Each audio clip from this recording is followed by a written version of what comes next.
Magandang umaga po mga kapatid ko. Mas malakas pa. Magandang umaga po mga kapatid ko. Okay, praise the Lord. Tayo po ay nagpapatuloy lang sa ating tema sa loob ng 2 buwan. Ang tawag po dito ay The Beatitudes. Nasa pang-4 na parte na po tayo. Ang gagamitin natin title, ang message, ay yun pong mismo laman ng talata, Hunger and Thirst for Righteousness. Sa Tagalog po ito, kagutuman at kauhawan sa katuwiran. Makikita po natin ang talatang ito sa Matthew 5:6. Ayan po yan, sa Tagalog at saka sa English, mababasa po natin. Alam niyo po, anong panahon na yan, pwede na bang maipakita ngayon yung kaiguan mamaya? Hindi pa. Pwede na? Kasi mamaya. Sa panahon na sinabi o nung nandun si Jesus sa bundok, Sermon on the Mount po ang tawag yan. Parte yan ng Sermon on the Mount. Pangunang bahagi. Alam niyo po yung Sermon on the Mount, pinakamahabang pagtuturo ng ating Panginoong Kristo na nakatala sa Biblia. Chapter 5, 6, and 7. Ito po ang introduction, ang Beatitudes. Noong mga panahon po na yon, nasa mapang-aping pamamalakad ng Imperyong Romano ang mga tao. Yung multitudes, yung nakikinig. Nagdaranas po sila ng malabis na pagbubuwis, pagsupil sa kalayaan, pagpapahirap, pagmamalupit, at pag-uusig. So, sa makatwid po, para pong tayo ngayon, parang yung nararanasan po natin ngayon. May 2 taon na ba? O magdadalawang taon na ba yung pandemya? Magdadalawang taon. Lagpas na.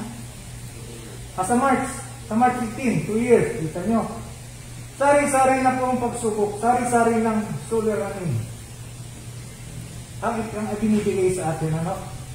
So, hindi na po ito makukuha ng band-aid lang, yung tapal lang na solusyon. Katulad din ng mga tao noon, sa sobrang mga pag-uusig na dinaranas sila, hindi kayang tapalan ng mga band-aid. Sa makatwid ang mga taong nandoon, kailangan makarinig at makaalam ng isang makalangit na pananaw, katulad din natin ngayon. Isang solusyon na hindi temporal, kung hindi eternal na pag-asa, na tanging ang Diyos lang ang makapagbibigay sa atin.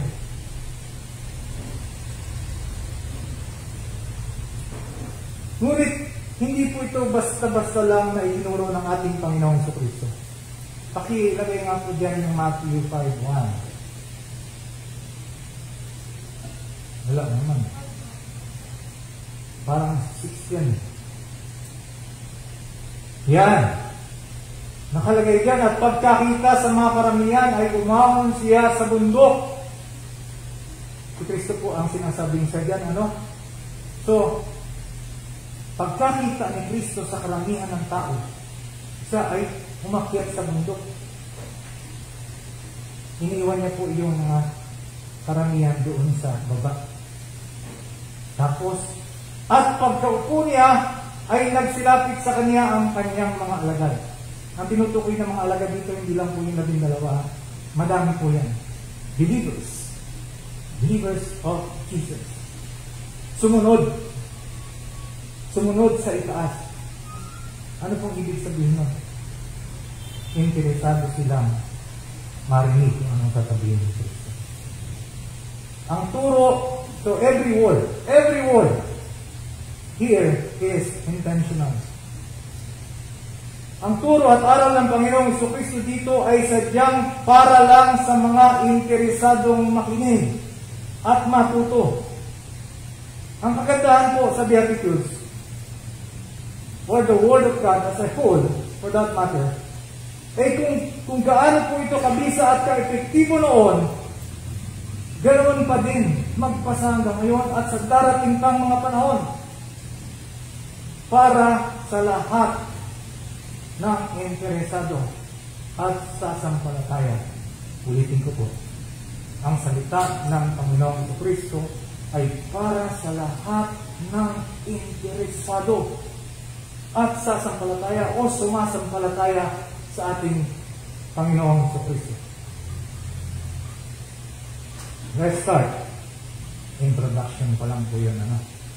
Okay. The title, Hunger and Thirst for Righteousness. Matthew 5:6. Blessed are they which do hunger and thirst after righteousness, for they shall be filled. Pag-usapan po muna natin ang ibig sabihin ng salitang blessed. Diyan, sa talata na yan. Yung salitang righteousness.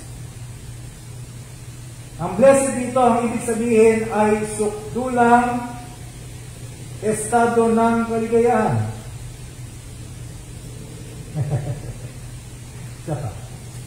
Isa pa. Yan. Sukdulang estado ng kaligayahan. Thank you, Sister Jackie. Happy birthday, belated. Malalim na kagalakan ng kaluluwa. Ang righteousness naman po dito ay patungkol sa katuruan sa paraan kung paano maaaring makamit ng tao ang katatayuan, ang kalalagayan ayon sa kalooban ng Diyos. Katuwiran. Mapapalad ang nauuhaw at nagugutom sa katuwiran. Katuwiran po hindi katwiran. Magkaiba yun. Minsan may narinig akong bata. Sabi niya, alam mo Brad, ako ay righteous. Oh. Sabi ko, nakakaingit ka naman. Righteous ka. Paano mo naman nasabi? Kasi Brad, panay ang pangangatwira ko sa magulang ko. Ako, yun ang ang sinasabi ko. Katuwiran, hindi katwiran. Okay? Ano po bang gusto natin sabihin dito? Masama ba ang mga twiran sa magulang? Uy, parang nalito bigla. Nalito yung mga anak. Lahat naman tayo naging anak. Wala naman pinanak matatay na agad. Lahat tayo naging anak. So, masama ba ang mga twiran sa magulang?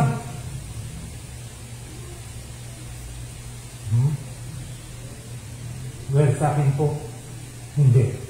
Pero kung gagawin mong misyon sa buhay mo, ang pangangatiran sa magulang, masama. Kung wala kang submission sa magulang, masama. Anong ibig sabihin?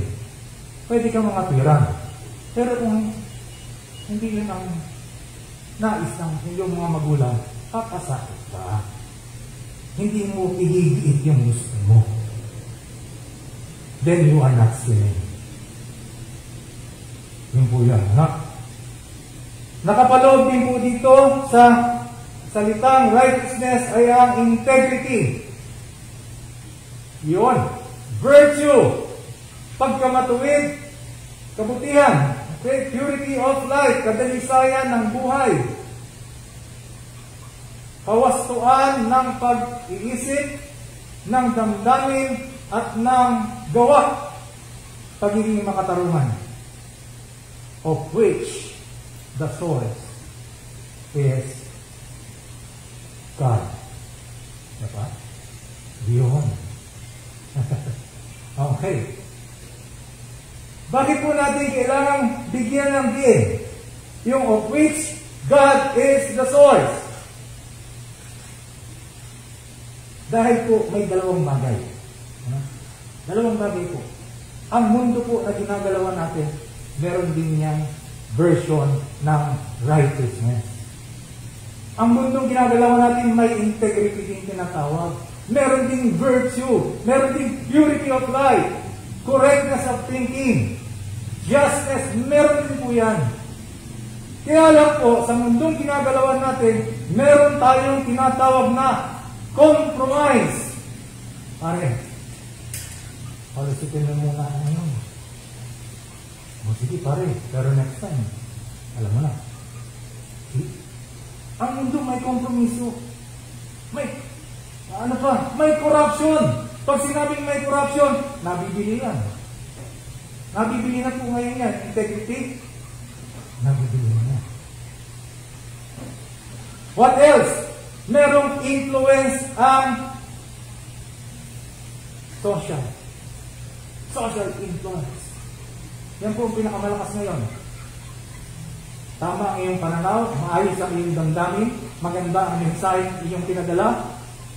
Kaya lang hindi nagustuhan ng social environment, mababash ka, no, pinilit mo, iniba mo. Meron po tayong kapatid, hindi ko nasasabihin ng pakay, huwag nang alam. Hindi naman dito yun, hindi dito. Kaya lang, huwag na po. Nabago yung nabago yung pananaw. Dahil kailangan may mapapakinabang po siya. Dati ang tingin niya, kasalanan itong gagawin na ito. Kasalanan itong gawain na ito. Kaya lang ngayon, kailangan niya bumaliktad dahil may mapapakinabang siya. Hindi pwedeng sabihan pangalan. See? Ganun po ang mundo. Ibang-iba po sa Diyos. God is giving us divine righteousness. Isang sagradong katwiran. Ang pamumuhay ng Kristiyano, ang salita ng Diyos, hindi pwedeng makompromiso. Walang compromise sa Kristiyano. Ano pa po? Ang salita ng Diyos. Ang salita ng Diyos, hindi nabibili. Diba? Baka sabihin niyo, Brad, nabibili yan sa National Bookstore. Hindi po ito yung laman. Yung laman. Libre itong ipinangangaral. Libre itong ipinapayag. Bakit po libre? Lahat sa mundo may bayad. Totoo yun. Pero bakit ito libre? Dahil may nagbayad na po yung dugo ni Kristo. Bayad na ito. Para tayo magkaroon ng kaligtasan. Hindi para maging membro ng church na ito. Hindi yun ang pangaral ni Kristo. Kaya ito libre para hindi ka mapaama. Hindi para sa religion. No. This is not about religion. This is not about membership. This is about our relationship with God. Nang naayon sa kanyang salita. At ang ating ultimate influence ay ang ating Ama sa Langit. Pangalawa pong punto, Christians are prone from devil's deception on this. Ang pilit na ipinapasok sa atin ng diablo, magutom kayo, mauhaw kayo, saan? Huwag mo, sister, pakibalik. Hindi po, yan. Magutom at mauhaw kayo sa integrity. Saan pa? Magutom at mauhaw kayo sa kabutihan, sa kawastuhan ng pag-iisip, sa kawastuhan ng damdamin, sa kawastuhan ng gawa. Well, maganda naman po yun. Magandang hangarin. Kaya lang, mahina yung power. Parang nagiging nangyayari po, nagiging stepping stone niya bago ka makarating doon sa source. So kung gano'n ang gagawin po natin, ano ang gamit-gamit natin? Kalakasan. Yung kalakasan, yung willpower natin, para tayo maging mabuti, para tayo maging matuwid, para maging wasto ang ating mga pag-iisip, ang ating gawain. No! Our hunger and thirst must be in the source. Sa Diyos. And that and all those things will be the end result. Now, we have power. Gamit natin ang Diyos para maging mabuti tayo, maging matapat tayo, maging dalisay ang buhay natin. Taglay-taglay natin yung kapangyarihan ng Diyos. Why? Because nagutom at nauhaw tayo sa Kanya.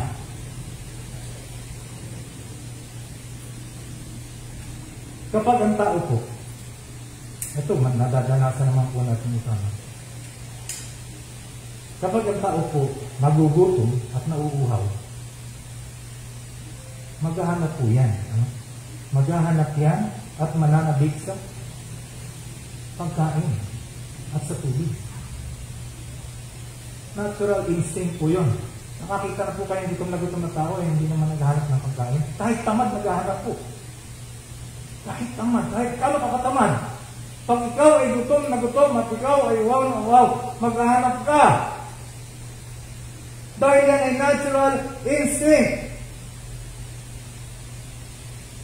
Ang sabi po ni David sa awit 42:2, kinauuhawa ng aking kaluluwa ang Diyos. Yan. Ito po ang mas lalo pang magbibigay sa main text po natin. Kung saan tayo dapat mauuhaw at magutom. Sa kinauuhawa ng aking kaluluwa ang Diyos. Ang buhay na Diyos. Kailan ako parito at haharap sa Diyos. Yan po ang tinutukoy ditong pagkauhaw, pagkagutom. So we are talking about spiritual longing. Nananabik ba tayong makilala sa araw-araw ang Diyos? May paghanap ba sa isang buhay na relasyon sa Kanya? Kamusta ba ang kalagayan ng ating pananampalataya? Is it well with our soul? Kanta po yan, kanta natin. Pero napakahalagang katanungan. Is it well with your soul? Paano po natin sasagutin? Paano po natin malalaman ang tamang kasagutan sa mga katanungan na yan? Well, ako alam ko. Diba? Ganyan ang salita ang tao eh. Ako alam ko. I know!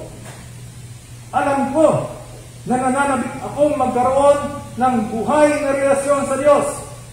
Anong sabi ng Biblia? May daan na tila matuwid sa isang tao, ngunit sa dulo niyon ay kamatayan. Ang iba naman po, marinig natin, magwiwika sila na nakakasigurado ako sa aking puso. May conviction pa. Sigurado ako kasi yung puso ko hindi magsisinungaling. Na na maayos ang kalagayan ng aking pananampalataya. Sabi ng puso, sabi ng Biblia, ang puso ay magdaraya ng higit sa lahat na bagay. Lumang Tagalog po yan. Pwede natin pagta ng bago, mandaraya. Ang puso ay mandaraya sa lahat ng bagay. Deceitful. Our heart is deceitful. Ano pa? At totoong masama. Desperately wicked.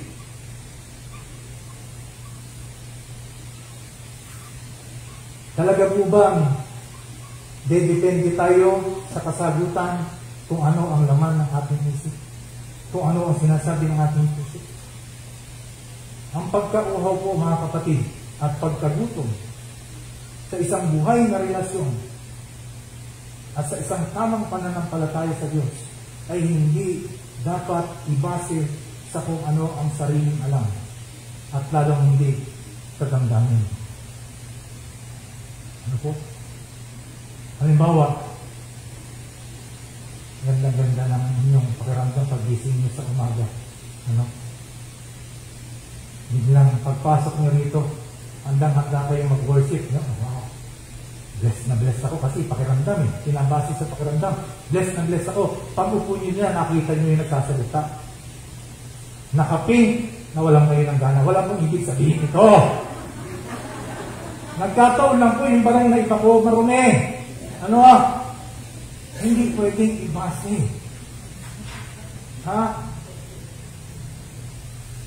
Kung ibabase natin, bless tayo lahat ngayon. Alam niyo bakit? Kasi may adobo raw mamaya, sabi ni Carol. Paano kung wala? Wala, hindi bless. See? Kaya po tayo nandito ngayon dahil pinagpala na tayo. Nagpapasalamat na tayo sa Diyos. Ano man ang katatayuan sa buhay natin ngayon, malungkot man tayo, may sakit man tayo, may problema man tayo, pinagpala na tayo. Yan ang sabi ng Diyos. Kaya ngayon, papasalamat tayo. sumasamba tayo sama-sama. It's not about feeling.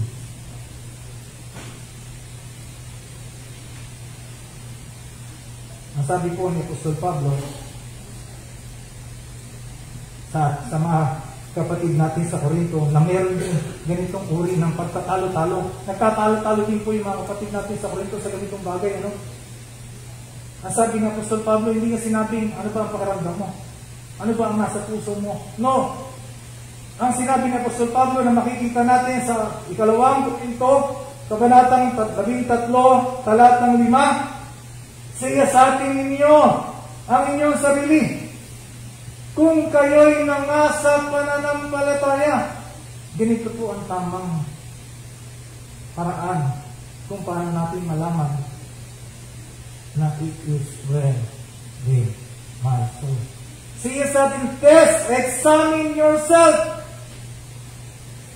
Subukin ninyo ang inyong sarili. Mag-focus muna tayo sa examine. Examine. Yun, tinapos natin dumili. Okay. Examine yourself. Sino po dito? Halos lahat ng dito at naging estudyante, naging mag-aaral. Di mo ba? Masasabi ba natin na, alam ko yan, ma'am, sa isipan ko. Alam ko na yung subject na yan. Ang laman ng puso ko, ma'am, sigurado. Natutunan ko na yung subject na yan. Ganun ba ang masayan? No. Mag-exam ka. Hindi lang mag-exam. Ipasa mo yung exam. Hindi enough na examine mo. Hindi enough na subukin natin ang sarili natin. Kundi, makapasa tayo doon sa pagsubok, doon sa pagsusulit. Yun ang ibig sabihin mo dito. What else? Sabi diyan ay subukin ninyo ang inyong sarili. Saan? Sa sunod na talata, anong nakalagay? Kung si Kristo ba talaga ay nasa iyo? Ayan Kung si Kristo talaga, okay lang. Kung si Kristo ba talaga ay nasa iyo, subukin ninyo ang iyong sarili. Bakit? Ang kasunod, maliban na nga kung kayo'y itakwil na. Naku. Grabe naman yung salita na yan sa English, unless indeed you are disqualified. Sabi niya. Para namang nakakalito, Brad. Sabi mo, mahal na mahal tayo ng Diyos. At sa katunayan yan, ibinigay niya yung kanyang buktong na anak upang tayo ay magkaroon ng kaligtasan. Bakit sasabihin mo ngayon, itatakwil tayo ng Diyos? Contradicting yung statement. No. Ano pa nakalagay? Kung nasa atin, kung nasa iyo ang Diyos, anong ibig sabihin? Ngayon po linggo, maigi, kasama natin ang Diyos. Nasa atin ang Diyos. Paano bukas? Balik na naman tayo sa ating sarili. Sa Martes, sarili naman natin ang masusunod. Iniiwan natin ang Diyos. Ayaw natin isama. Miyerkules, tinanong ko kanina, Miyerkules, may Bible study dito. Alas 7. So, kasama ulit natin ng Diyos. Mga 5, siguro mga bandang alas 5, kasama mo ng Diyos. Pagdating, paano yung umaga hanggang hapon? Sarili mo naman ulit ang masunod. Huwebes, Bernes, Sabado, may practice. Kasama ko ulit si Lord. Ganun ba yun? No! Ang sabi ni Lord, anak, sama ako. Kasi mapapahama ka pag hindi mo ako sinama. Yun ang sinasabi ni Lord sa atin. Pero ang sabi mo, ayoko Lord.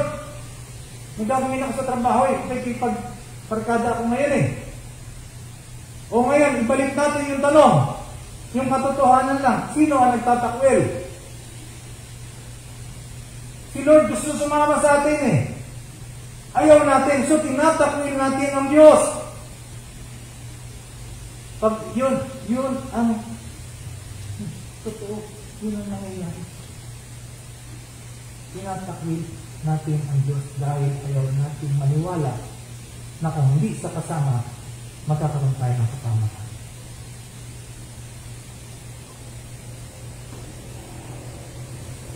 Nakakahingal po pala. May mask. Hindi po ito sa edad ha. Bata pa po. Kahingal. Ay, okay. So, wag po natin idamay lagi ang Diyos. Ano? Wag natin idamay lagi ang Diyos. Ito maganda. Sabihin mo nga ngayon sa katabi mo, ano? Yan, ito maganda ito. Ano? Narinig ito sa ibang pastor, di ba? Sabihin mo ngayon sa katabi mo, sa kaliwa, sa kanan, Brad, sister, huwag mong idamay ang Diyos sa iyong kalokohan. Sige, bilis. Ayan. Ayan, kita nyo na. Pinadamay pa natin ang Diyos eh. Ang gusto nga ng Diyos, mapabuti tayo. Tapos, dadamay pa natin siya. May tinamaan po, Wala, nako. Alam niyo po, istorya lang ako konti lang. Alam niyo po mga kapatid, kaya po tayo nagpunta rito. Ngayon, para tamaan ang salita ng Diyos. That is the truth. Ngayon, kada salita ng Diyos, pala yung ilag mo. Para sa iyan. Bumira ng pakaliwa. Oy! So yan. May sinabi po yung tagapagsalita. Sabi niya, sana nandito si sister. Pati yung wala. Dinamay mo. O anong nangyari? Lahat ng katabi mo, puro tama. Pati yung wala ko, tama. Hindi ikaw lang nag-iisang mali. Di ba? Kaya tayo nandito para tamaan ang salita ng Diyos upang yung salita ng Diyos baguhin ang buhay natin. Hindi husgahan. Ang Biblia hindi panghusga. Huwag natin gagawin panghusga ito ng tao. Ito ay para magkaroon ng kaligtasan ng tao.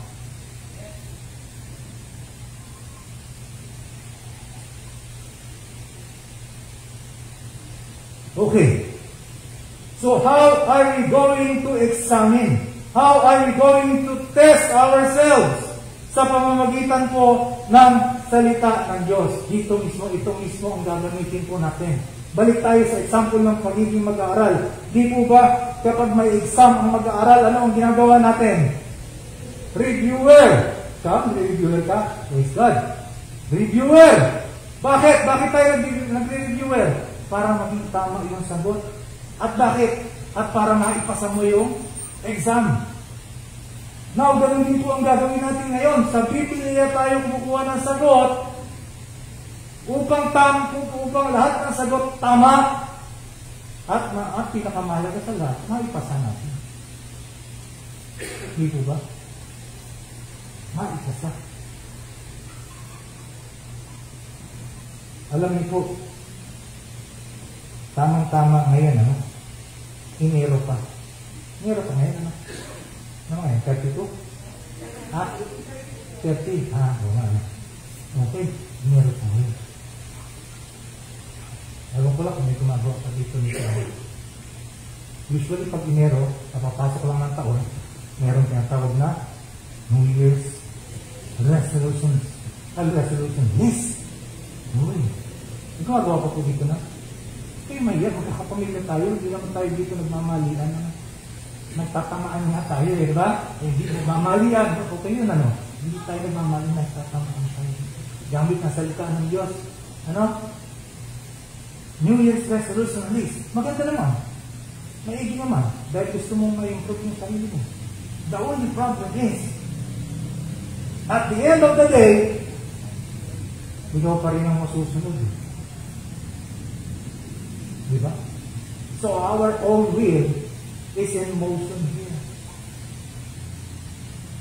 Maybe it is good, but it is weak. Ang gagawin nating listahan ngayon na parang kamukha ng New Year's Resolutions list ay mismong naandito sa Biblia.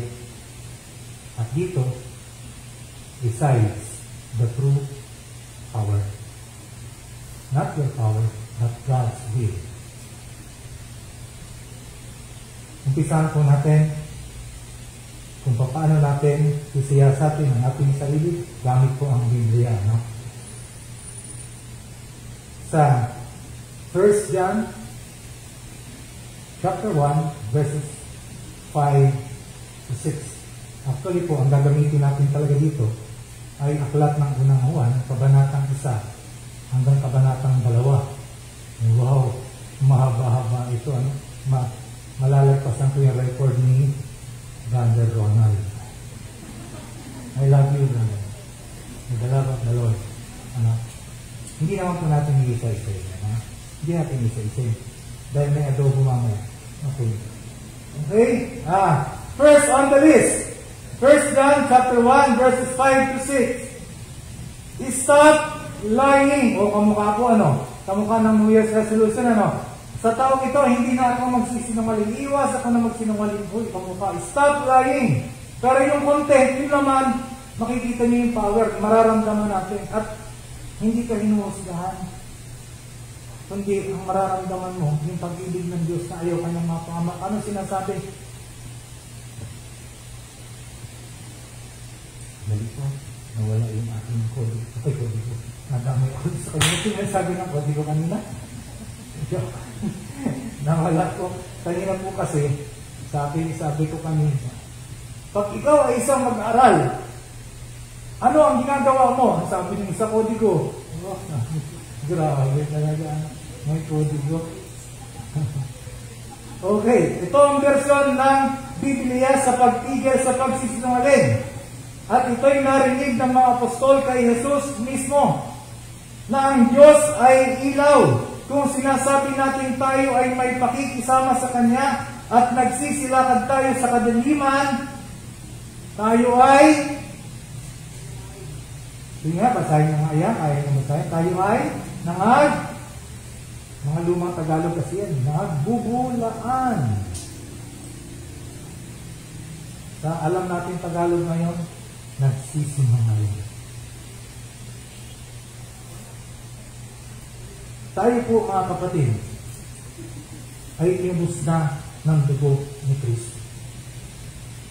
Itigil lang po natin ang pagpili sa kasalanan. The moment we accepted Jesus Christ in our life, lahat ng luma na pamumuhay natin naging pawang bago. Iwanan na po natin ang dating pamumuhay, bubarin na natin ang dating pagkatao. Ang sinabi ko dito, pagka ikaw ay naghubad ng maruming t-shirt at nagpalit ka ng bagong malinis na t-shirt, iwanan mo na yung nagpapatuloy ng t-shirt. Ang mahirap niyan, mga kapatid, nagbihis na tayo ng bago, nandun pa rin tayo sa lugar na kung saan tuloy-tuloy pa rin yung pagdumi ng ibinihis natin. No. Pag ganun po tayo, ang sabi ng Biblia, nagsisinungaling. Higilan na natin ang pagsisinungaling bagkus magpasakop sa Diyos. Tatapat magsisalangsang sa diablo nang sa gayon ang kadiliman ay tatakas sa iyo.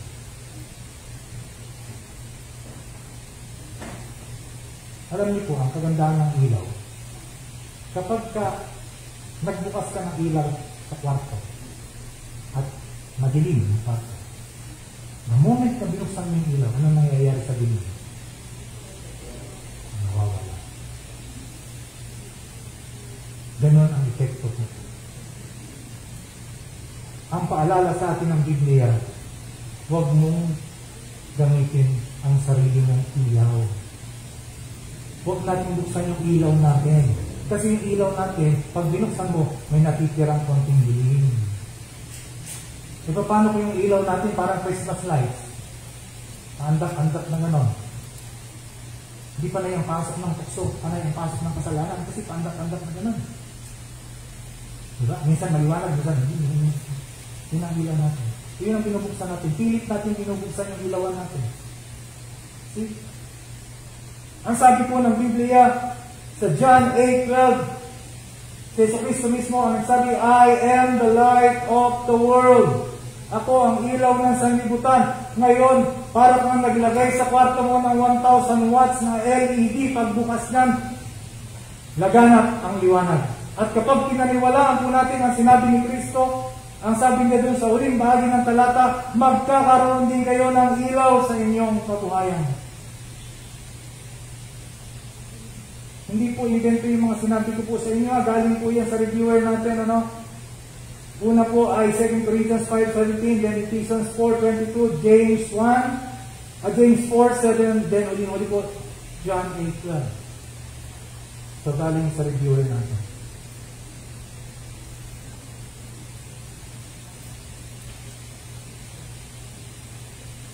Second on our list, chapter 2, verses 3 to 6. O, chapter 2 na kaagad tayo. Ang bilis, verses 3 to 6. Di ba? Ang bilis. Verses 3 to 6. Anong nakalagay sa pangalawa? Start obeying. Ayan na. Pag binasa po natin yung talata, sa Tagalog na po, sister. Yan. Mas maliit pala, no? At sa ganito ay nalalaman natin na siya ay ating nakikilala. Isama natin po yung John 14:15. Pag sinama natin John 14:15, at kung ako'y tunay ninyong nakikilala, yan po yung talata, no?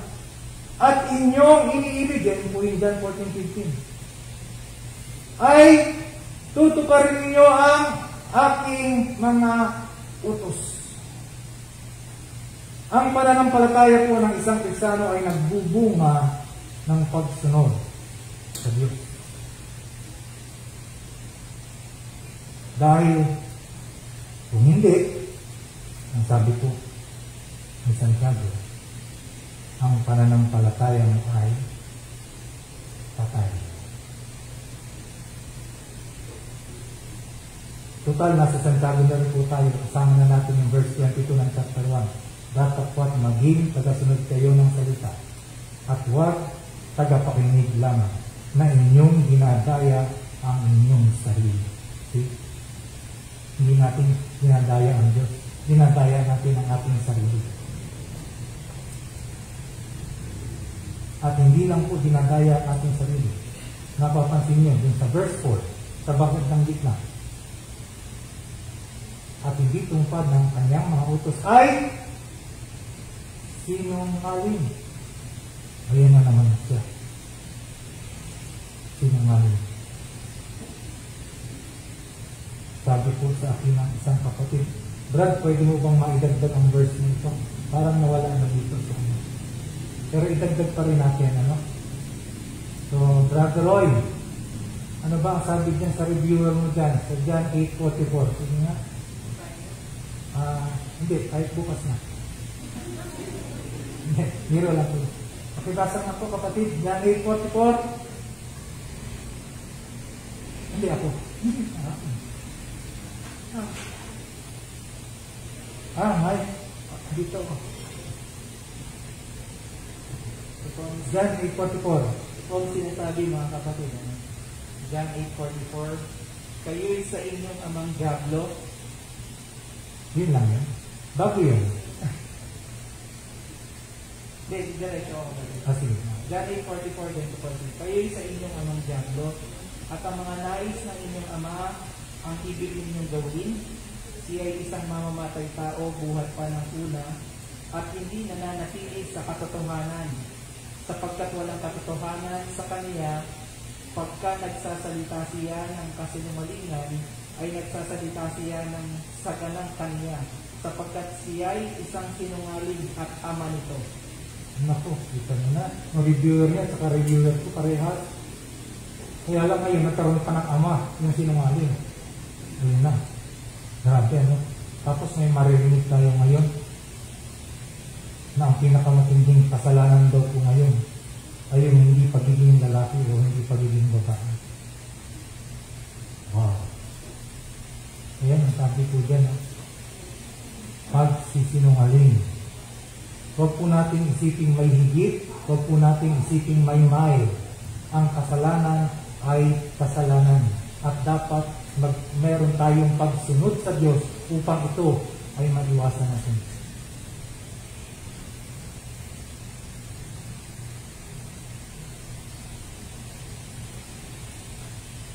Pangatlo po sa ating list,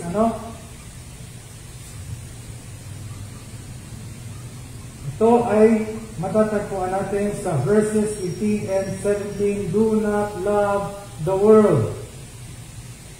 Sa Tagalog po ulit, kapatid.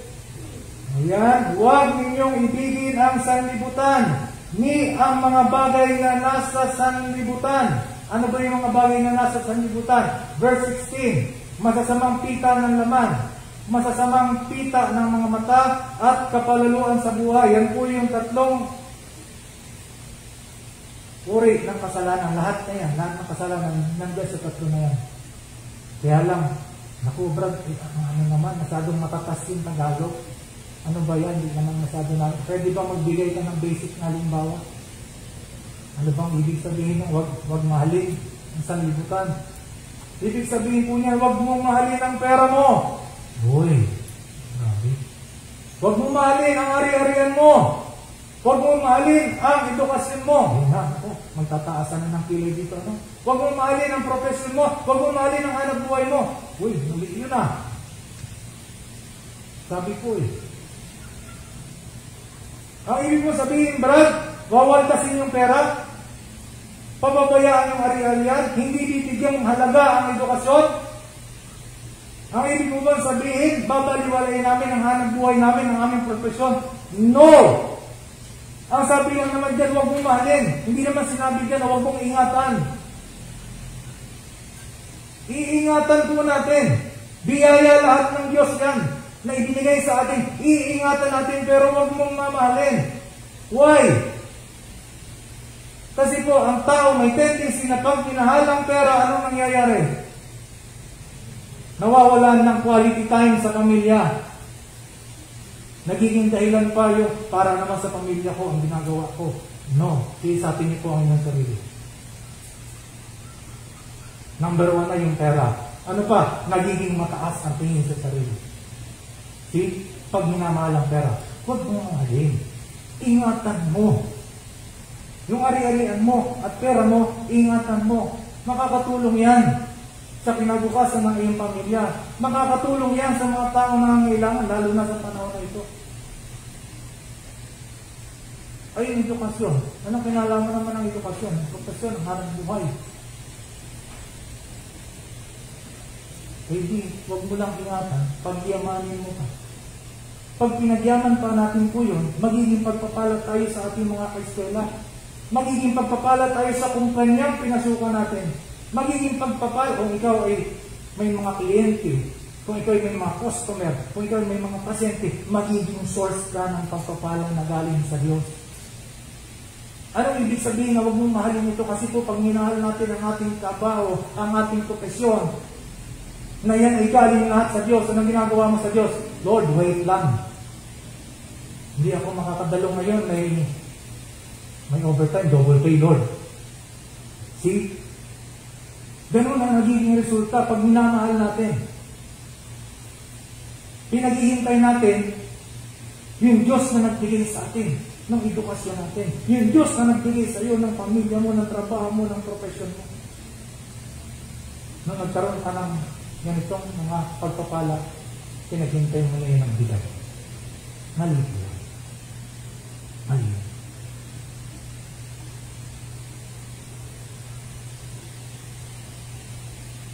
Ingatan, pagyamanin, alagaan, ngunit hindi ibigin. Huwag po natin ipilit ang nalalaman natin sa bagay nito. Ulitin ko po, yung unang nabanggit natin talata. May mga daan na tila matuwid sa tao, ngunit ang dulo nito ay kapahamakan. Ang pag-ibig po ay para sa Diyos at sa tao.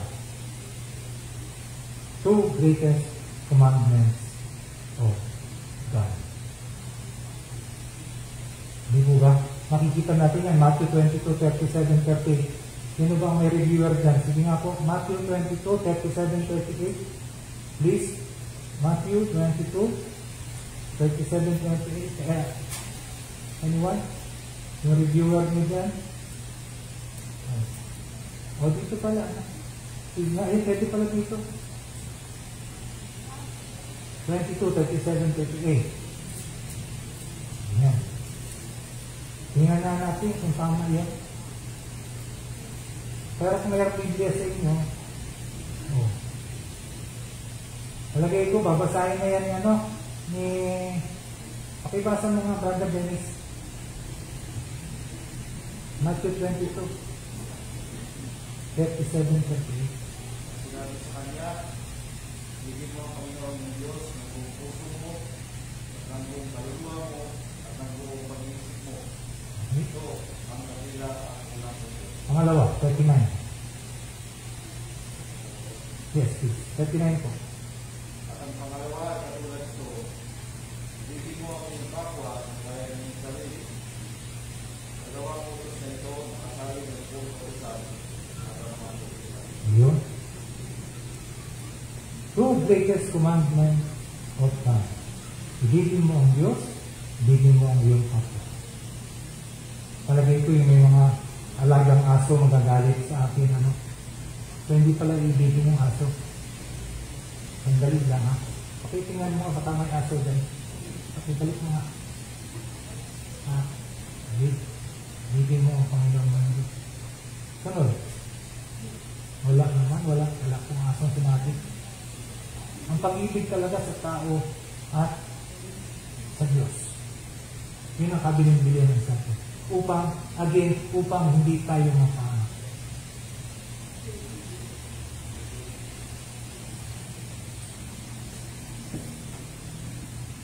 Balikan po natin yung pinaka-main text natin. Second part of our main text. Matthew 5:6, second part.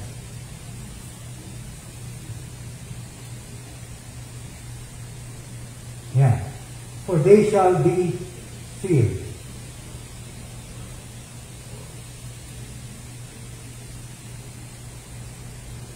Yung pagkauhaw po natin sinasabi, saka yung pagkagutom, pag sinabi natin hunger, it pertains to food. Pag sinabi natin thirst, to water. So meaning, food and water are both essential. It is for the existence of human body. So nourishment is on a daily basis. The same with allowing God to talk to us through His written word. Kung ang physical body natin may pangangailangan araw-araw ng nourishment, ganoon din po ang spiritual body. Meron po bang spiritual body? Baka nalito po kayo doon, Tingnan nga dyan, ang sabi po, so John 3:6, ito ay sinira sa amin ni Brother Ronald ng yad, po? John 3:6, ang ipinanganak ng laman ay laman nga. Nung tayo ay nagkaroon ng kapanganakan biologically. Yan, yun yung sinasabi dito. Ang ipinanganak ng laman ay laman nga. At ang ipinanganak ng Espiritu ay Espiritu nga.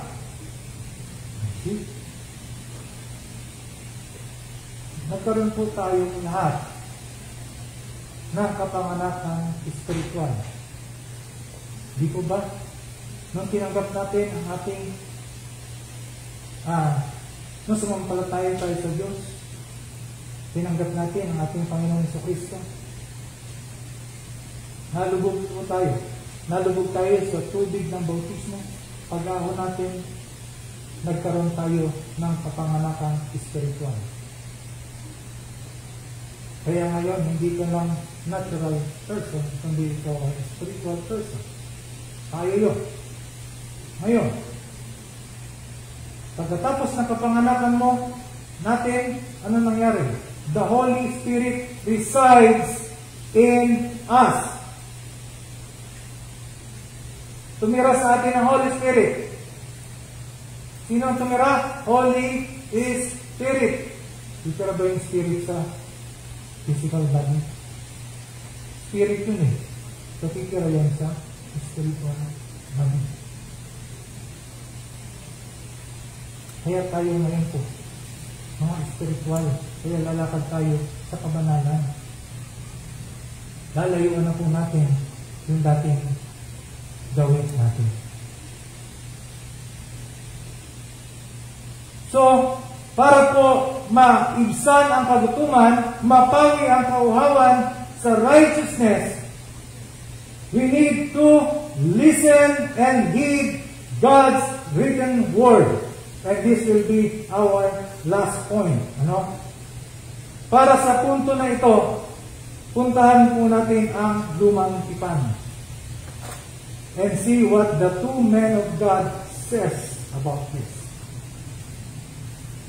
Unahin po natin si Joshua. Okay. Josue.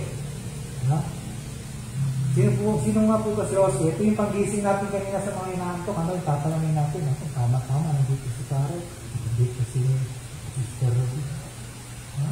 Ready ka, ready. Okay. Sino si Joshua? Si Joshua yung nagpatuloy ng naiwan na responsibilidad ni Moses kasi hindi siya pwede makapasok sa lupang pangako at saka namatay na si Moses. So si Joshua ang nagpatuloy para makapasok sa lupang pangako ang mga Israelita. Okay. Now, ito yung pangpagising sa mga inaantok. Tanong tayo. Madali ito, pang Sunday school ito. Tanong tayo, lapit tayo. Bakit kaya may adobo, hindi ka kasama. Nasa hulat ako. Ay, wala nga pala kompromiso. Wala. Okay. Bakit kaya hindi nakapasok si Moises? Para kayo nila masipingin lahat sa akin yan. May panlasa po at may pang-amoy kayo natakot. Bakit kaya hindi nakapasok si Moises sa lupang pangako, kapatid na Syarian? Bakit kaya? Sige nga. Yan. Di ba? Nagigising. Ano yan? Yan. Hindi siya sumunod sa Diyos. Ang sabi po ng Diyos sa kanya, pumunta ka dun sa bato, dalangin tungkod mo, kausapin mo yung bato, at yun ay magbibigay ng tubig para mainom ng mga tao, pati ng kanilang mga kasamang hayop. Sa sobrang dismaya ni Moises dun sa mga puro reklamo mga Israelita, ang ginawa niya, pinalo niya yung bato. Naglabas din po ng tubig, nakainom din yung mga tao, pati yung kanilang mga hayop. Kaya lang sinabi ng Diyos, Moises, na sinira mo ang iyong pananampalataya at pinaliwala mo ang aking kabayan. Ayun po ang nila. Bakit hindi siya nakapasok sa lupang pangako? Okay, balik tayo kay Josue. Katulad po ng nasabi ko sa inyo, baka po maisip nyo kami, 1, 2, 3, may listahan tayo, 1, 2, 3 kanina, 1, 2, 3. Ang dami naman pala requirements ng pagiging Kristiyano. Nakaka-overwhelm. No, hindi po. Pakinggan nito ito. Hindi po nakaka-overwhelm, hindi po madami na requirements sa Kristiyano. Kung ikaw ang gagawa lahat, oo, marami. Kung ikaw ang kalakasan natin, kung sarili natin kabutihan, is wala naman. Ang goodness natin galing sa Diyos. Kaya lang tayo naging mabuti dahil mabuti yung Diyos na tinanggap natin. Okay? So pakinggan po natin ito, si Josue. Nung sila magdadala sa mga Israelita doon sa Promised Land. Yung mga Israelita napakatitigas ng ulo, nasa kanila yung tatlo na yon. Yung pagsisinungaling, hindi lang yun, baka madami pa. Ang daming kalokohan, ang daming mga pagsalansan, katigasan, mga reklamo, direkta nagreklamo sa Diyos ng mga Israelita. Kaya sabi ni Josue, mahirap ito. Pero ang sabi ng Diyos sa kanya, kinausap siya, ang sabi sa kanya, be strong and courageous. Tapos ito, sa talatang ito, sa bandang, sa verse 8, ang sabi po sa kanya, the book of the law. Kaya po yan tinawag na the book of the law. Nung panahon na yan, hindi pa po kompleto ang Biblia. Kasi hindi pa nagkakatawang tao ang ating Panginoong sa Kristo, hindi pa bumababa dito sa lupa.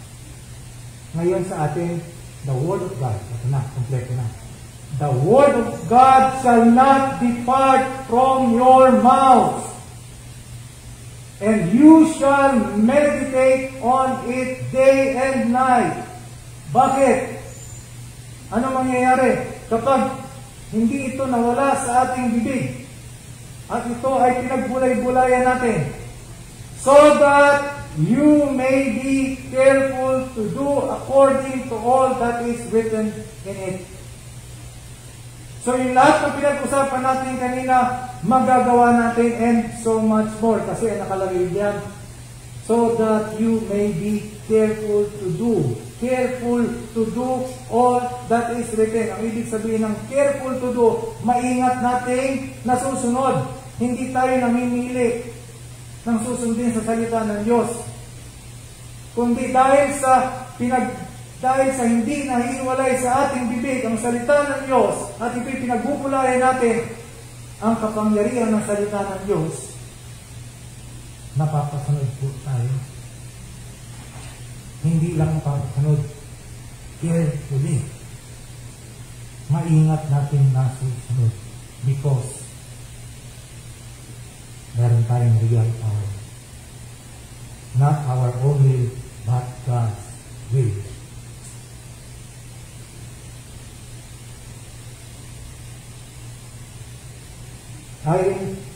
When God's word shall not depart from our mouth, we meditate on it day and night.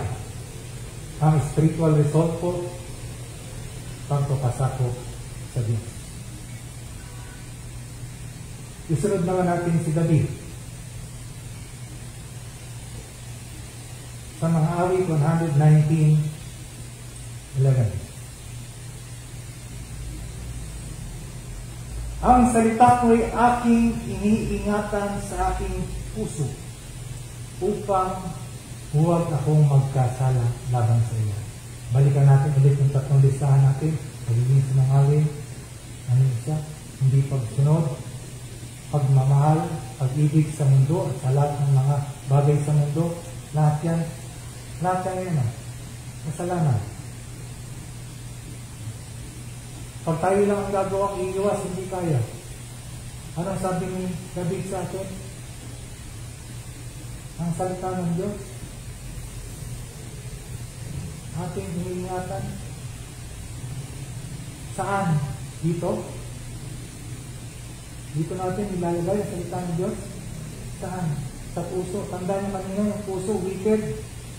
Kaya dapat malagyan ang salita ng Diyos. Dito nilalagay ang salita ng Diyos. Balikan natin po yung sinabi natin kanina. Pag ang salita ng Diyos nandito, inuhusgahan mo yung tao. Parang ang bait-bait mo. Ay ikaw, mali yung mga ginagawa mo, dapat hindi ganyan. Kasi nandito. Pag nandito ang salita ng Diyos, may pagmamahal. Hindi ka sumusuko. May pagmamahal. Kasi hindi ka sinukuan ng Diyos.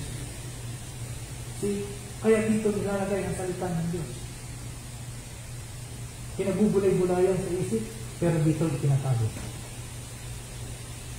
Tingnan niyo po yung wisdom ng Diyos. Yung wisdom ng Diyos. Bakit ganon? Alam na alam na tayo, no? Kasi siya ang gumawa sa atin. Di po ba? Ito yung manual mo. Di ba? Nabanggit natin yung kanina, kahit anong bilhin yung appliances, kahit pa anong modernong appliances niya. Kaya mong paandarin yan, basta may manual. Ganun din ang Diyos. Hindi tayo pinabayanan ng ginawa na tayo may manual. So, para hindi tayo patama-tama. Tama lang talaga pagkain.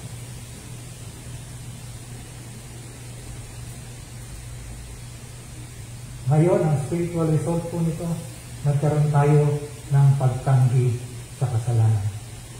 Upang huwag ako magkasala laban sa iyo. Dalawang bagay po ang nangyari dito ngayon.